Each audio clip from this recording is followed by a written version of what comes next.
Hello, howdy, and welcome to another Grow Lapse video, all about the mini jalapenos. I'm Catherine, the Aerogarden Homesteader. I don't know why, but I can't seem to grow a pepper in my outside garden for anything. I did decide to grow these for several reasons. First, I had a pre-seeded pod that I had received from a used Aerogarden, and I was curious. I wanted to use the seeds before they wouldn't germinate. Secondly, I had hopes that these would be small plants, since they did say mini in the name. And thirdly, I thought these would go well with the salsa garden that I had planned in some other Aerogardens for this winter garden. Fourthly, if I have trouble growing peppers outside, I could always grow them inside. I germinated the seeds on paper towel because I had to pull them from the pre-seeded pod.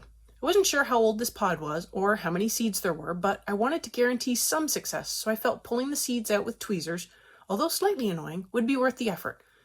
This way I also didn't feel like I was wasting any of the plants that did germinate. Because, if you pull the wrong one and then it dies on you, you're all done. And I felt it was worth the effort of pulling out the seeds. And I think it was at this point that I realized the mini might have referred to the fruit size and not the plant size. As it continued to grow, it started to get out of hand. I did prune back what I could, but these 3 plants and 1 bounty was one too many. So for future reference, I will limit myself to 1 or 2 plants. Unless I know they are mini. The fruit itself wasn't all that mini either. I felt like they were only slightly smaller than some I can get in the store, so I do wonder what this mini was actually about. I had really good fruit set, but I did have to wait quite a while to get one really nice red ripe one so I could save seeds for future gardens. It also took me a while to recognize the signs of distress from the plant needing more nutrients. The leaves did show some yellowing or dropping, but I think the bigger sign was that the flowers would form, then dry up and drop before opening. The plant was giving up on them before they could fully form into flowers. I began increasing the feed, and the plant responded so well with more growth and actually producing a bunch of flowers again. The plants did really well, even with 3 and a bounty.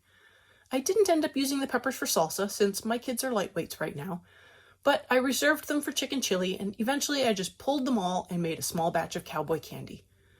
If you're curious about cowboy candy, but unwilling to commit to a whole can or load of this condiment, I highly recommend making a 1-jar batch to try it out.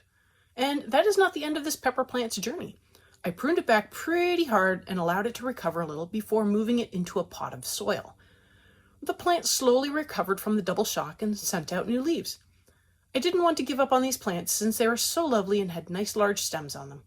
I hoped I could move them out into some large pots in the garden. I have trouble with pepper plants for some reason out in the garden. So being able to start with a large plant might just give me the head start I need. In my ground, peppers just stay small and stunted, which might be due to a lack of full direct sun all day. I'm not sure, or some other random esoteric thing, who knows. Even planting nice healthy peppers from the store, I still don't get nice healthy pepper plants. If you want to see the journey of this particular pepper plant, I have a video for the small batch cowboy candy, and I also show how I pruned back the plant, got it into the pot, and how it started recovering. I did notice that the plant does need time to recover. Once you prune it back, you have to let it recover a little bit. If you don't, you may not have a good transition to soil. If you let it recover a little too long and you let the leaves and the branches start getting a little long, it might get more shock. So I've noticed that the one that I let go just a little bit, it seems to be doing fine.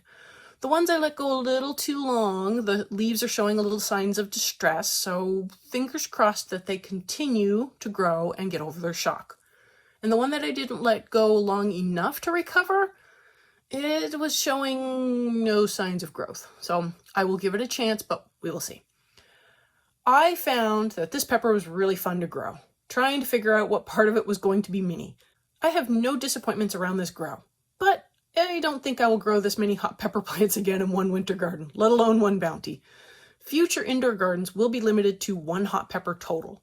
I simply didn't have enough uses for all the hot peppers over the winter, given the slow production of tomatoes. I would definitely focus more on the milder sweet peppers that can be more universally used and liked by more members of the household. It is simply a balancing act.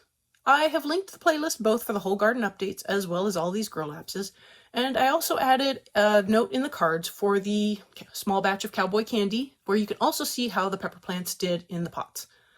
I hope you enjoy this video and watching how these did in a bounty, and thank you for spending time with me today. I will see you next time on the Aerogarden Homestead.